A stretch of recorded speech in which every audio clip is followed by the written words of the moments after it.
आगरा में कल छत्रपति शिवाजी महाराज का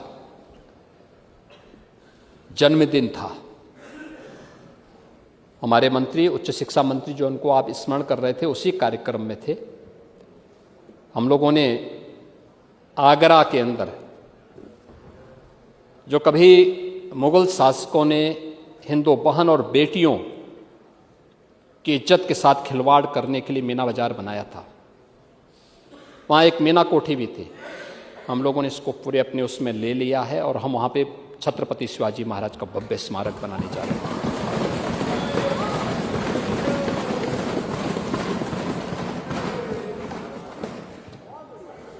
राष्ट्र नायकों का कैसे सम्मान होना चाहिए, ये जानना हो तो डबल इंजन की भारतीय जनता पार्टी सरकार से आप जानिए। छत्रपति शिवाजी महाराज राष्ट्र नायक हैं, उनका स्मारक बनेगा।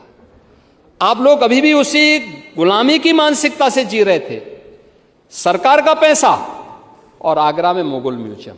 हमने कभी मुगल म्यूजियम क्या होता है जी, उसका नाम छत्रपति शिवाजी महाराज के नाम पे होना है और उसी को हम लोग आगे बढ़ा रहे हैं। और म्यूजियम भी वहाँ पे तैयार हो रहा है और छत्रपति शिवाजी महाराज और राष्ट्र नायकों का ही सम्मान होगा, उनकी स्मृतिकाएं वहाँ पे लगेंगे।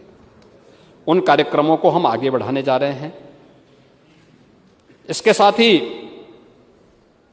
प्रदेश और यूनियन बजट में आपने देखा होगा, हस्तिनापुर को और सारनाथ को आइकॉनिक सिटी के रूप में डेवलप करने के लिए यूनियन बजट में इसका प्रावधान है। और प्रदेश सरकार ने भी श्रावस्ती के साथ ही बटेश्वर को भी इस दिशा में आगे बढ़ाने की दिशा में हम लोगों ने कार्य प्रारंभ किया है। सरदेव अटल जी की जन्मभूमि है और इसको हम लोगों ने इस कार्यक्रम को आगे बढ़ाने के कार्यक्रम के साथ जोड़ा है। तमाम अन्य कार्यक्रमों के साथ ही मुझे लगता है कि आज के दिन पर अभी बागपत में पुरा महादेव का मंदिर है, वहाँ पर एक अंतर्राष्ट्रीय योग और आरोग्य केंद्र के साथ साथ आदि योगी की भव्य प्रतिमा की स्थापना का कार्य और बड़ा वहाँ पर एक सेंटर स्थापित होने जा रहा है। यानी वह आध्यात्मिक भी होगा और आयुष की दृष्टि से भी आप देखेंगे बहुत भव्य केंद्र वह बनने जा रहा है देश का।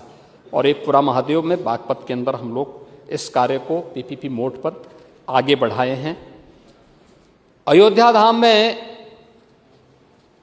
मंदिर संग्रहालय, एक म्यूजियम भी बनाया जा रहा है, जहां पे देश के अंदर मंदिरों की आर्किटेक्चर को लेकर के, भारत के अंदर किस प्रकार की आर्किटेक्चर रहा है पूरे देश के अंदर, उस दिशा में एक भव्य कार्यक्रम टाटा सन्स की ओर से वहां पर सरकार और टाटा सन्स के साथ एमओयू हुआ है और उस कार्यक्रम को वो आगे बढ़ाने जा रहे हैं।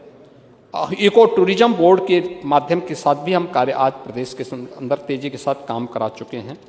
हम लोगों ने इस बजट में भी मुख्यमंत्री पर्यटन संवर्धन स्कीम के अंतर्गत भी धनराशि की व्यवस्था की है, जिसमें माननीय जनप्रतिनिधियों के प्रस्ताव पर उनके विधानसभा क्षेत्र के किसी भी पर्यटन केंद्र के विकास के लिए धनराशि देने का प्रावधान है और हर एक क्षेत्र में हम लोग इसको करते हैं। प्रयागराज में समेकित विकास के लिए भी हमने धनराशि की व्यवस्था की है, वाराणसी के लिए की है, अयोध्या के लिए भी की है।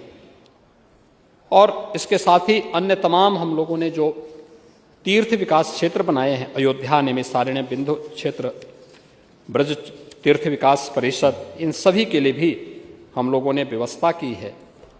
अयोध्या, वाराणसी, प्रयागराज, सारनाथ या अन्य तीर्थ स्थलों पर महत्वपूर्ण पर्यटन केंद्रों में महिला गाइड के विशेष प्रशिक्षण और लाइसेंस शुल्क में भी सरकार इसमें छूट प्रदान करने की व्यवस्था करेगी और सरकार इसको अपने स्तर पर प्रयास करेगी कि उन्हें छूट मिले और वो कार्य लाइसेंस उन्हें प्राप्त हो सके और महिला गाइड भी वहाँ पर लोगों को वहाँ पर प्रशिक्षण दे सकें, लोगों को गाइड कर सकें। इसके बारे में सरकार वहाँ पे कार्य करेगी। इसके साथ ही प्रधानमंत्री मुद्रा योजना के अंतर्गत होम स्टे स्थापना हेतु 2 लाख रुपए तक का कोलेट्रल फ्री ऋण उपलब्ध कराने का प्रस्ताव भी सरकार ने पर्यटन नीति के अंतर्गत प्रदेश के अंदर यहाँ पर की है।